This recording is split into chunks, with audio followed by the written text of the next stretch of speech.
يا أيها الإنسان ما غرك بربك الكريم الذي خلقك فسواك فعدلك في أي صورة ما شاء ركبك كلا بل تكذبون بالدين وإن عليكم لحافظين كراما كاتبين يعلمون ما تفعلون صدق الله العظيم۔ سورۃ الانفطار کل ہم نے شروع کی تھی، اور اس کے ابتدائی حصے میں اللہ تبارک و تعالی نے قیامت کے قائم ہونے کو بیان کیا کہ جس وقت سور میں پھونکا جائے گا، قیامت قائم ہوگی، تو اس وقت آسمان پھٹ جائے گا، ستارے جھڑ جائیں گے اور سمندروں کو بہا دیا جائے گا۔ اس کے بعد دوسری مرتبہ جب سور میں پھونکا جائے گا تو قبریں اکھاڑ دی جائیں گی، یعنی عالم برزخ سے عالم آخرت میں لوگ اللہ کے دربار میں حاضر ہو جائیں گے، اور حاضر ہونے کے بعد علمت نفس ما قدمت واخرت، ہر جان، ہر نفس جان لے گا کہ اس نے آگے کیا بھیجا اور پیچھے کیا چھوڑ کر آیا ہے، سب کچھ سامنے آ جائے گا۔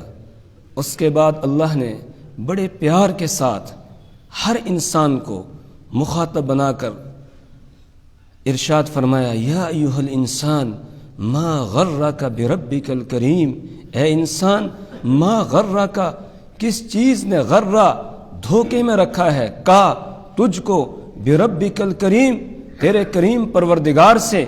کون کریم پروردگار؟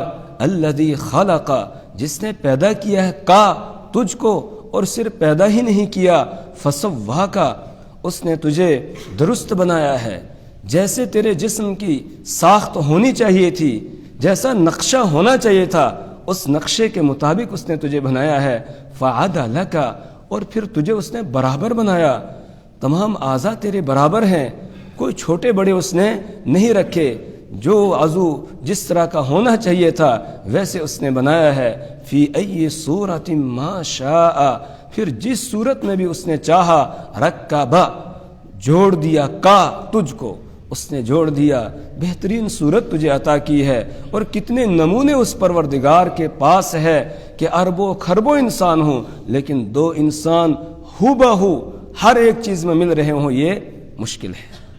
ہر انسان کے اندر ایک امتیازی شان اس پروردگار نے رکھی ہے۔ اوپر سوال تھا کہ کون سی چیز ہے جس نے تم کو دھوکے میں رکھا ہوا ہے؟ انسانوں کے ذہن میں ایک بات آئی کہ شاید یہ دنیا کی راحت اور آرام، اور اسی طریقے سے دنیا کی رنگرلیاں اور دنیا کا ساز و سامان، یہ چیزیں انسان کو دھوکے میں ڈالے ہوئے ہیں۔ اللہ نے فرمایا نہیں، جو تمہارے ذہنوں میں بات ہے یہ نہیں ہے، کلا، ہرگز نہیں، بل تکذبون بالدین، بلکہ تم جھٹلاتے ہو بدلے کے دن کو۔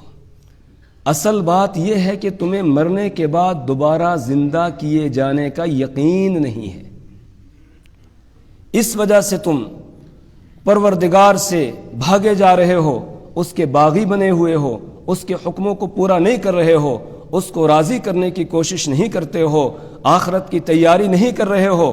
ابھی ہم نماز میں سن رہے تھے آخری آیت، انا انذرناکم عذابا قریبا، انا انذرناکم عذابا قریبا، کہ لوگو میں نے تم کو قریبی عذاب سے ڈرا دیا ہے۔ یوم ینظر المرء ما قدمت یدا، جس دن انسان دیکھے گا اس نے آگے کیا بھیجا ہے، وَيَقُولُ الْكَافِرُ يَا لَيْتَنِي كُنْتُ تُرَابًا، اور اس وقت نافرمان انسان کہے گا، ہائے کاش، ہائے کاش، یا لیتنی کنت ترابا، میں مٹی ہو گیا ہوتا۔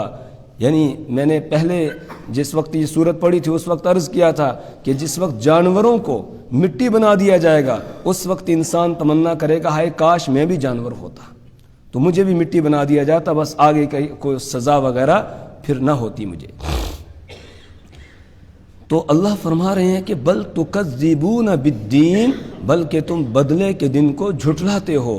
وَإِنَّ عَلَيْكُمْ لَحَافِظِينَ، اور بے شک علیکم تم پر لحافظین نگراں ہیں، حفاظت کرنے والے ہیں، میں نے نگراں چھوڑے ہوئے ہیں جو تمہاری نگرانی کر رہے ہیں، تم آزاد نہیں ہو، تم پر نگراں بٹھائے گئے ہیں، ہر انسان کے اوپر اللہ نے نگراں رکھے ہیں۔ کون نگراں رکھے ہیں؟ کرامن، وہ معزز ہیں، کاتبین، لکھنے والے ہیں، وہ معزز ہیں اور لکھنے والے ہیں۔ اور سورہ قاف میں ہم پڑھ کر آئے ہیں کہ اذ يتلقى المتلقيان عن اليمين وعن الشمال قعيد ما يلفظ من قول الا لديه رقيب عتيد۔ اذ يتلقى المتلقيان، جب دو اخذ کرنے والے اخذ کرتے ہیں، دو لکھنے والے لکھ لیتے ہیں، عن الیمین وعن الشمال قعید، دائیں کندھے پر اور بائیں کندھے پر وہ بیٹھے ہوئے ہیں، ما یلفظ من قول الا لدیہ رقیب عتید، انسان جو بھی بات اپنی زبان سے نکالتا ہے ایک گھات میں لگنے والا فوراً اس کو لکھ لیتا ہے، نقل کر لیتا ہے۔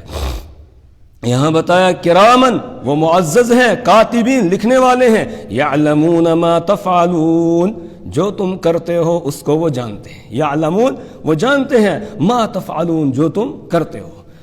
اللہ نے ہر انسان کے ساتھ فرشتے لگائے ہوئے ہیں، دو دو فرشتے ہیں، اور پھر ان کی ڈیوٹیاں رکھی ہیں، دن کے فرشتے الگ ہیں اور رات کے فرشتے الگ ہیں۔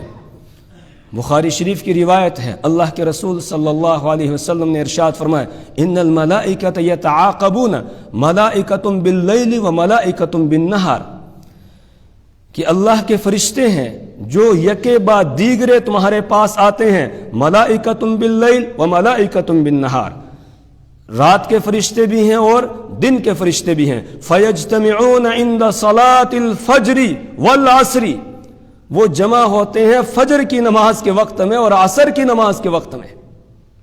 جب فجر کی نماز کا وقت ہوتا ہے، جیسے ہی امام اللہ اکبر کرتا ہے اور پیچھے لوگ بھی نماز پڑھنے والے اللہ اکبر تکبیر تحریمہ کہتے ہیں، بس اسی وقت میں فرشتوں کی ڈیوٹی چینج ہوتی ہے، اسی وقت میں اس پورے محلے میں جب نماز ہو رہی ہوتی ہے تو جو نماز پڑھنے والے ان کی بھی ڈیوٹی چینج ہو جاتی ہے، اور جو نماز نہیں پڑھنے والے ہیں ان کے ساتھ جو فرشتے لگے ہیں ان کی ڈیوٹی بھی چینج ہو جاتی ہے اس وقت میں جس وقت نماز شروع ہو رہی ہوتی ہے۔ اسی طرح عصر کی نماز جس وقت شروع ہوتی ہے، جس محلے میں جیسے امام اللہ اکبر کرتا ہے، جو اس مسجد کے متعلق لوگ تھے تو جو نماز میں حاضر ہیں ان کی ڈیوٹیاں بھی چینج ہو جاتی ہے، اور جو نماز میں حاضر نہیں ہیں ان کے ساتھ جو فرشتے ہیں ان کی ڈیوٹیاں بھی چینج ہو جاتی ہیں۔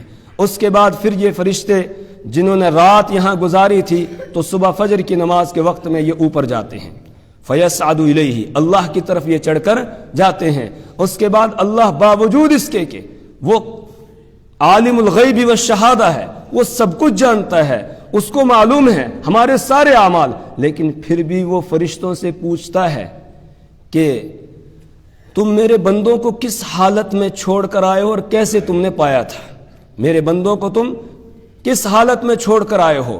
تو فرشتے یہ جواب دیتے ہیں، ترکناہم یصلون، ہم ان کو چھوڑ کر آئے اس حال میں کہ وہ نماز پڑھ رہے تھے۔ تو جو نماز پڑھنے والے ہیں وہ خوش قسمت ہیں کہ فرشتے جا کے وہاں گواہی دے رہے ہیں، ترکناہم یصلون، ہم ان کو چھوڑ کر آئے، وہ نماز پڑھ رہے تھے، واتیناہم یصلون، اور ہم ان کے پاس آئے تھے جس وقت، اس وقت بھی وہ نماز پڑھ رہے تھے۔ جو صبح واپس گئے ہیں آئے کب تھے؟ وہ عصر کی نماز، پچھلے کل عصر کی نماز کے وقت میں وہ آئے تھے تو اس وقت بھی نماز پڑھ رہے تھے، اور جب گئے ہیں اس وقت بھی نماز پڑھ رہے تھے۔ اب اللہ تعالیٰ ان کو گواہ بناتا ہے کہ ان نماز پڑھنے والوں کی میں نے مغفرت کر دی، ان کے میں نے بخشش کر دی ہے۔ تو اس طرح فرشتوں کی ڈیوٹیاں چینج ہوتی ہے، دن کے الگ ہیں اور رات کے الگ ہیں۔ اس لیے فجر کی نماز اور عصر کی نماز کا خاص ہمیں اہتمام کرنا چاہیے، اور جو آدمی ان دو نمازوں کا اہتمام کرے گا باقی نمازوں کا اہتمام خود بخود ہو جائے گا۔ فجر کی نماز اور عصر کی نماز یہ تھوڑی مشکل ہوتی ہیں۔ فجر کی نماز کے وقت میں شیطان ہمیں بستر سے اٹھنے نہیں دیتا ہے، اور اس وقت وہ منتر پڑھ کے ہماری گردن پہ گرہ لگا رہا ہوتا ہے اور کہہ رہا ہوتا ہے علیک لیل طویل فرقد، کہ ابھی رات بڑی لمبی ہے سو جا۔ لیکن بندہ اس وقت اٹھتا ہے، اللہ کا بندہ، اور اٹھ کے فوراً دعا پڑھتا ہے، الحمدللہ الذی احیانا بعدما اماتنا والیہ النشور، تو ایک گرہ اس کی کھل جاتی ہے۔ اس کے بعد پھر اٹھ کے وضو کرتا ہے، وضو کرنے پر دوسری خلا انحلت، دوسری گرہ جو ہے وہ کھل جاتی ہے، اس کے بعد جب نماز پڑھنے لگ جاتا ہے تیسری گرہ بھی اس کی کھل جاتی ہے۔ تو لہٰذا صبح کی نماز کا اہتمام کریں۔ اسی طرح عصر کی نماز ہے، اس وقت میں آدمی کام کاج میں لگا ہوا ہوتا ہے، کام کو سمیٹا جا رہا ہوتا ہے، وقت کم ہوتا ہے، اب شیطان ابلیس یہ پٹی پڑھاتا ہے، ابھی ٹائم ہے، ابھی ٹائم ہے، ابھی ٹائم ہے، ابھی تو لگا رہے، بس اسی طرح ٹائم اس کا نکل جاتا ہے۔ تو اس کا بھی خاص اہتمام کریں۔ ایک روایت میں اللہ کے رسول صلی اللہ علیہ وسلم نے ارشاد فرمایا، جس آدمی کی عصر کی نماز چھوٹ گئی تو کأنما وطر اہلہ و مالہ، وہ ایسا ہے جیسا کہ اس کا اہل و عیال اور مال سب برباد ہو گیا، جس کی عصر کی نماز چھوٹ جاتی ہے۔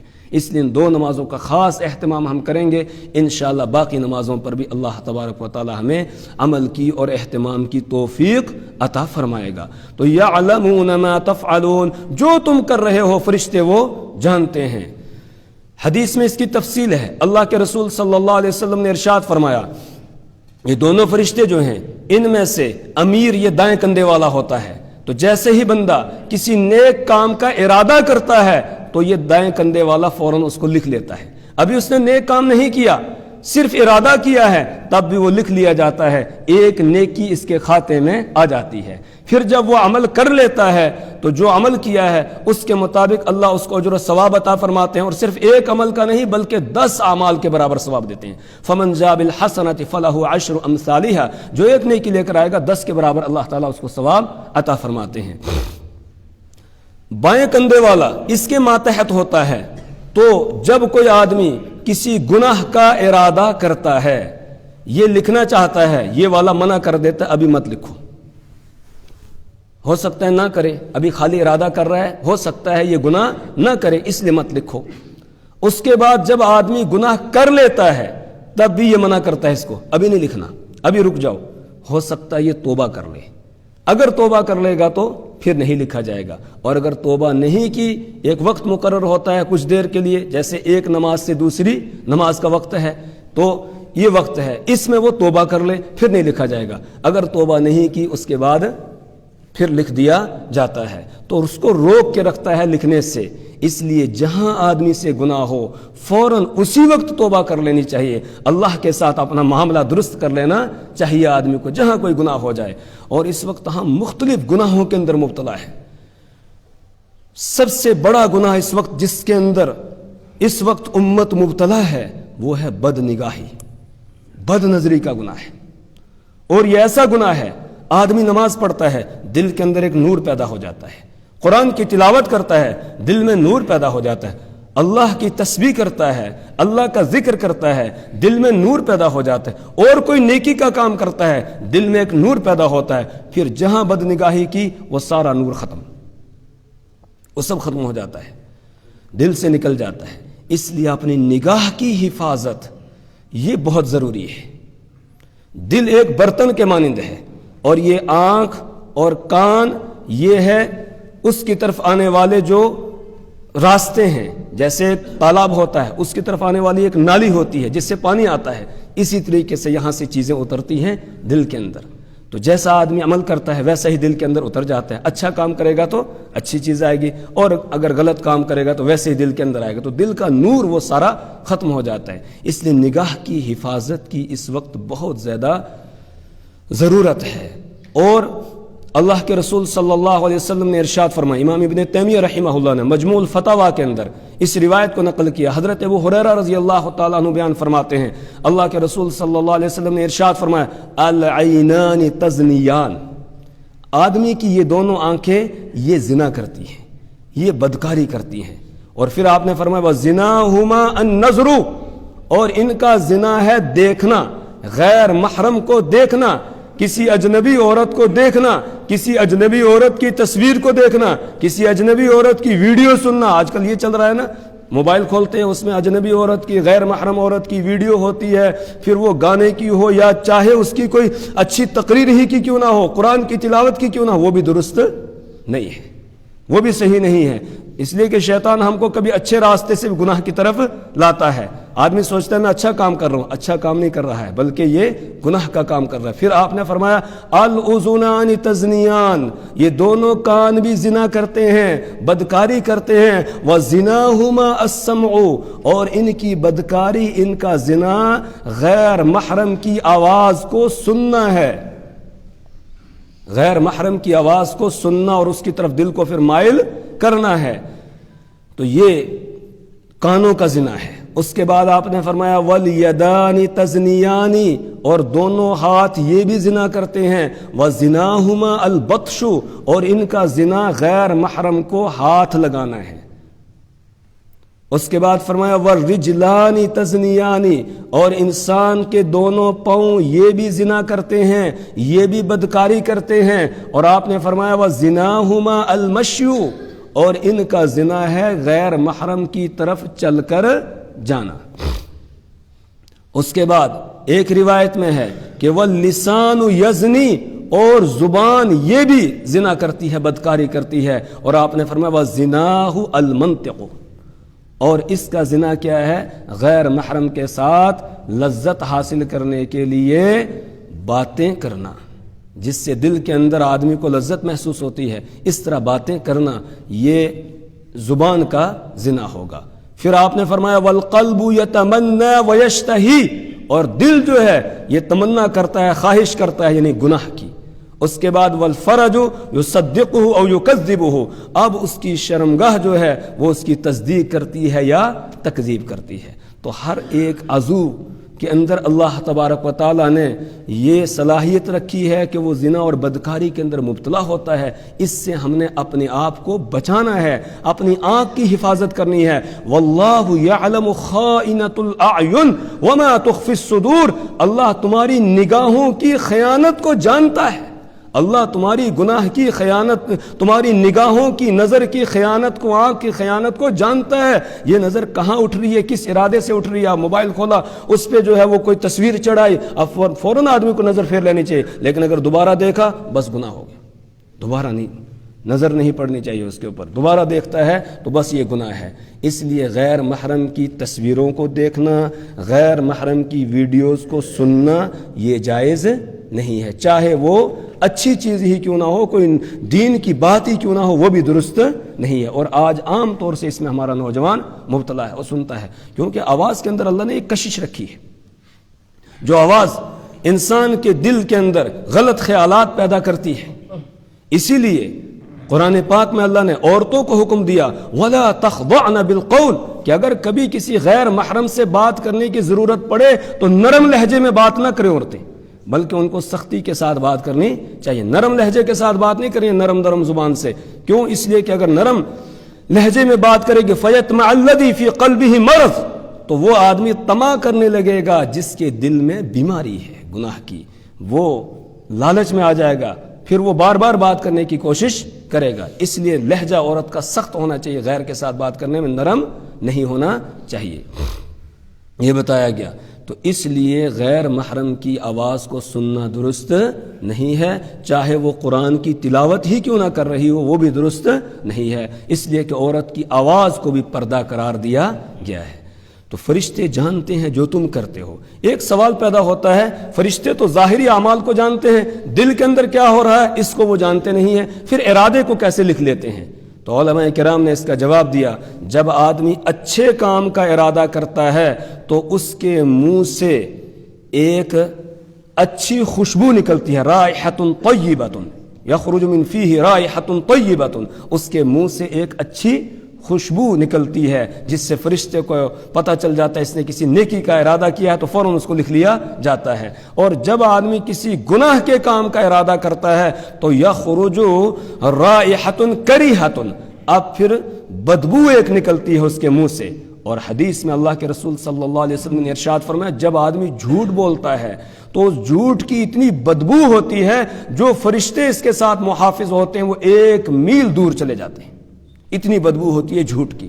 تو دل کے ارادے میں جب آدمی برا ارادہ کرتا ہے دل سے تو اس سے ایک بدبو نکلتی ہے، اس کی وجہ سے فرشتے کو پتہ چل جاتا ہے اس نے برا ارادہ کیا ہے. تو یعلمون ما تفعلون، وہ فرشتے جانتے ہیں تم کیا کر رہے ہو. رات کی تنہائی میں کیا کرتے ہو تب بھی تمہارے ساتھ ہیں وہ. دن کے اجالے میں کیا کر رہے ہو تب بھی وہ تمہارے ساتھ ہیں. تم مجمع میں ہو تب بھی ساتھ میں ہیں، تنہائی میں ہو تب بھی ساتھ ہیں، جنگل میں ہو تب بھی ساتھ، آبادی میں ہو تب بھی ساتھ. ہر وقت وہ تمہارے ساتھ لگے ہوئے ہیں اور تمہارا پورا ریکارڈ تیار کر رہے ہیں. اور کل اللہ کے دربار میں جب جاؤ گے تو پھر ہر انسان کا نامہ اعمال اس کی گردن کے ساتھ لٹکا دیا جائے گا اور اس سے کہا جائے گا اقرأ کتابک کفی بنفسک اليوم علیک حسیبا. اب اپنا نامہ اعمال پڑھتا جا اور اپنا حساب لیتا جا.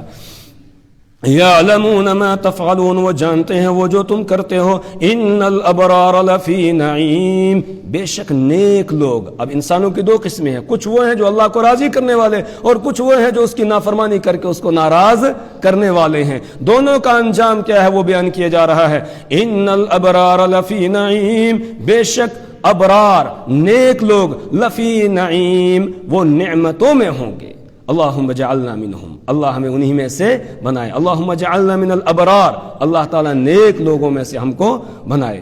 وَإِنَّ الْفُجَّارَ لَفِي جَحِيمٍ، اور بے شک فجار، یہ فاجر کی جمع ہے، نافرمان انسان، اللہ کو ناراض کرنے والا. لفی جہیم، یہ جہنم میں ہوں گے، یہ دہکتی ہوئی آگ کے اندر جائیں گے. اللہم احفظنا، اللہ ہماری اس سے حفاظت فرمائے. یصلونها یوم الدین، یہ داخل ہوں گے اس میں بدلے کے دن. یصلونا، داخل ہوں گے اس میں یعنی جہنم میں. یوم الدین، بدلے کے دن، آج نہیں، بدلے کے دن یہ جہنم کے اندر داخل ہوں گے. اور جب داخل ہوں گے وما هم عنها بغائبین، وما هم عنها، اور وہ نہیں ہوں گے اس سے بغائبین، غیر حاضر. وہاں سے ان کو نکالا نہیں جائے گا. اب جہنم میں چلے گئے، اب وہیں پر رہیں گے. کلما ارادوا ان يخرجوا منها اعيدوا فيها وقيل لهم ذوقوا عذاب النار الذي كنتم به تكذبون. جب کوئی نکلنے کا ارادہ کرے گا تو اس کو واپس لوٹا دیا جائے گا اور کہا جائے گا جو تم دنیا میں اس کا یقین نہیں کرتے تھے، اس تکذیب کی وجہ سے اب یہاں پر عذاب کا مزہ چکھتے رہو، تمہیں یہاں سے چھٹی ملنے والی نہیں ہے.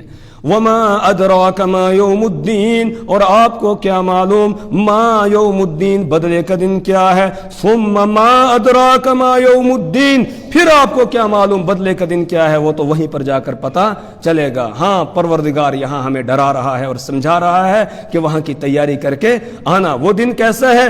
یوم لا تملک نفس لنفس شیئا، جس دن یوم لا تملک، نہیں کوئی اختیار رکھے گا، کوئی نفس، کوئی جان، کوئی اختیار نہیں رکھے گی. لنفس، کسی نفس کے لیے، شیئن، کچھ بھی، کوئی کسی کے لیے کچھ بھی اختیار نہیں رکھے گا. کوئی زبردستی پروردگار سے کسی کو چھڑا دے وہاں پر، ایسا نہیں ہے. یہودی کہتے تھے لن يدخل الجنت الا من كان هودا، وہ کہتے تھے جنت میں صرف یہودی جائیں گے، ہم جہنم میں جائیں گے نہیں. اگر گئے بھی کچھ دنوں کے لیے جائیں گے، بس فوراً ہم کو جنت میں بھیج دیا جائے گا. اسی طریقے سے عیسائی کہتے تھے قیامت کے دن تو سارے اختیارات اللہ تعالیٰ حضرت عیسیٰ علیہ السلام کو دے دیں گے، وہ جس کو چاہیں گے جنت میں بھیجیں گے، جس کو چاہیں گے جہنم میں بھیج دیں گے. تو ہمیں تھوڑی وہ جہنم میں بھیجیں گے، ہم تو جنت میں جانے والے ہیں، جنت کے ٹھیکیدار ہیں. لن يدخل الجنت الا من كان هودا او نصارى، کہ جنت میں صرف یہودی کہتے تو یہودی جائیں گے، عیسائی کہتے تھے عیسائی ہی جائیں گے اور کوئی دوسرا نہیں جائے گا. اللہ فرماتے ہیں وہاں کوئی زور زبردستی کسی کا چلے گا نہیں، وہاں سارا معاملہ اللہ کے ہاتھ میں ہوگا. والامر یومئذ للہ، اور معاملہ اس دن للہ ہی، اللہ کے لیے ہوگا. سب کس کے ہاتھ میں ہوگا؟ اللہ کے ہاتھ میں ہوگا. ہاں، شفاعت برحق ہے، شفاعت برحق ہے. سفارش کریں گے، لیکن کون سفارش کرے گا؟ جس کو اللہ اجازت دے گا. اور کس کے لیے سفارش کرے گا؟ جس کے لیے اللہ اجازت دے گا. ہر کوئی سفارش نہیں کرے گا اور ہر کسی کے لیے سفارش نہیں ہوگی. اللہ کے رسول صلی اللہ علیہ وسلم شفاعت کریں گے، انبیاء کرام سفارش کریں گے، فرشتے بھی سفارش کریں گے. حفاظ، جو حافظ قرآن ہے اور اس پر عمل بھی کرتا ہے، قرآن خالی حافظ نہیں، حافظ بننے کے بعد عمل بھی کر رہا ہے، وہ بھی اپنے خاندان کے 10 ایسے آدمیوں کی شفاعت اور سفارش کرے گا جن کے لیے جہنم واجب ہو چکی ہوگی. قرآن پاک بھی سفارش کرے گا. جو قرآن کو اپناتا تھا، قرآن کے ساتھ اپنے رشتے کو اس نے مضبوط رکھا تھا، یہ قرآن بھی اس کے لیے سفارش بنے گا، سفارش کرے گا. تو وہ سفارش کرے گا جس کو اللہ اجازت دے گا، اور اس کے لیے سفارش ہوگی جس کے لیے اللہ اجازت دے گا۔ اللہ کے رسول صلی اللہ علیہ وسلم کا اعزاز اور اکرام وہاں پر ہوگا۔ شفاعت کبریٰ یہ حق رسول پاک صلی اللہ علیہ وسلم کو ہوگا۔ اس کے بعد پھر شفاعت صغریٰ ہوگی، اور وہ کیسے ہوگی؟ حدیث میں اس کی تفصیل ہے۔ اللہ کے رسول صلی اللہ علیہ وسلم نے فرمایا، میں اللہ کے عرش کے سامنے جاؤں گا اور جا کر سجدہ ریز ہو جاؤں گا، اور بہت لمبا سجدہ کروں گا، بہت لمبا سجدہ کروں گا۔ اس میں اللہ کی حمد اور ثنا بیان کروں گا، بہت تعریف کروں گا۔ وہ کلمات جن کلمات میں اللہ کی حمد اور ثنا کروں گا ابھی مجھے سکھائے نہیں گئے، وہ وہیں سکھائے جائیں گے۔ اس کے بعد آپ نے فرمایا جب لمبا سجدہ ہو جائے گا، اب اللہ تعالیٰ فرمائے گا یا محمد ارفع رأسک، اے محمد اپنا سر اٹھائیے صلی اللہ علیہ وسلم، اور قل، آپ کہیے، آپ کی آواز تسمع، سنی جائے گی، اشفع تشفع، آپ سفارش کیجئے، آپ کی سفارش قبول کی جائے گی۔ اسی طریقے سے آپ مانگیے، سل تعطا، آپ مانگیے، جو آپ مانگیں گے آپ کو دیا جائے گا۔ اس کے بعد رسول پاک صلی اللہ علیہ وسلم فرماتے ہیں میں سر اٹھاؤں گا اور یہ کہوں گا یا ربی امتی، یا ربی امتی، اے میرے رب میری امت، میری امت، یعنی میری امت کے کچھ لوگ جہنم کے اندر جل رہے ہیں، اے اللہ ان کو جہنم سے نکال۔ اللہ فرمائیں گے جاؤ اور جا کر جن کے دل میں جو کے برابر، جو کا دانہ ہوتا ہے نا، اس کے برابر ایمان ہے، ان کو آپ نکال لائیے۔ آپ فرماتے ہیں میں جاؤں گا اور ان کو نکالوں، ان کی خاص کوئی پہچان ہوگی، ان سب کو میں وہاں سے نکالوں گا، لیکن ابھی میں دیکھوں گا کہ مجھ پر کلمہ پڑھنے والی ابھی بھی کچھ جہنم میں ہے۔ پھر میں اللہ کے عرش کے سامنے جاؤں گا، جا کر سجدہ ریز ہو جاؤں گا، پھر بہت لمبا سجدہ کروں گا۔ پھر اللہ فرمائیں گے کہ یا محمد ارفع راسک، وہی بات کہ آپ سر اٹھائیے اور آپ مانگیے، آپ کی بات سنی جائے گی، آپ سفارش کیجئے، آپ کی شفاعت قبول کی جائے گی، آپ اللہ سے مانگیے، آپ کو دیا جائے گا۔ تو آپ فرماتے ہیں میں پھر کہوں گا یا رب امتی، یا رب امتی، اے میرے پروردگار میری امت کے کچھ لوگ ابھی بھی جہنم میں جل رہے ہیں۔ اللہ فرمائیں گے جاؤ اور جا کر جن کے دل میں رائی کے دانے کے برابر ایمان ہے ان کو نکال کر لاؤ۔ تو پھر میں جاؤں گا اور ان کو نکال کر لاؤں گا، ابھی دیکھوں گا ابھی کچھ اور ہیں وہاں، پھر میں سجدہ ریز۔ اس طرح ہوگی سفارش وہاں پر، یہ نہیں ہے کہ اختیار سارا دے دیا جائے گا جو چاہو کرو، نہیں، آپ نے فرمایا پھر میں اللہ کے عرش کے سامنے جاؤں گا اور سجدہ ریز ہو جاؤں گا اور اسی طرح درخواست کروں گا۔ اللہ پھر فرمائیں گے کہ سر اٹھاؤ، آپ مانگیے، جو آپ مانگیں گے آپ کو دیا جائے گا، سفارش کیجئے، آپ کی سفارش قبول کی جائے گی۔ آپ فرماتے ہیں اب میں پھر کہوں گا یا رب امتی، یا رب امتی، اے میرے رب میری امت کے لوگ، اے میرے رب میری امت کے لوگ جہنم میں۔ اللہ فرمائیں گے جن کے دل کے اندر رائی کے دانے کے تیسرے حصے کے برابر بھی ایمان ہے ان کو بھی آپ نکال کر لے آئیے۔ آپ فرماتے ہیں پھر میں جاؤں گا ان کو بھی نکال کر لاؤں گا، لیکن ابھی میں دیکھوں گا کچھ لوگ اور ہیں بھی وہاں، تو پھر میں اللہ تعالیٰ سے درخواست کروں گا، اسی طرح عرش کے سامنے سجدہ ریز ہو جاؤں گا۔ اللہ پھر فرمائیں گے کہ آپ مانگیے آپ کو دیا جائے گا، آپ کہیے آپ کی بات سنی جائے گی، آپ سفارش کیجئے آپ کی شفاعت قبول کی جائے گی۔ آپ نے فرمایا میں کہوں گا اے پروردگار جتنے بھی کلمہ گو ہیں ان کے بارے میں مجھے اجازت دیجئے کہ میں ان کو نکال کر لے آؤں جہنم سے۔ تو اللہ فرمائیں گے نہیں، یہ حق میں نے اپنے لیے رکھا ہے۔ اور پھر اللہ تبارک و تعالی اپنی کبریائی کی قسم کھا کے فرماتے ہیں کہ جنہوں نے کلمہ پڑھا تھا اخلاص کے ساتھ تو ان کو میں وہاں سے سب کو نکالوں گا اور جنت میں داخل کروں گا، لیکن سزا بھگتنی پڑے گی۔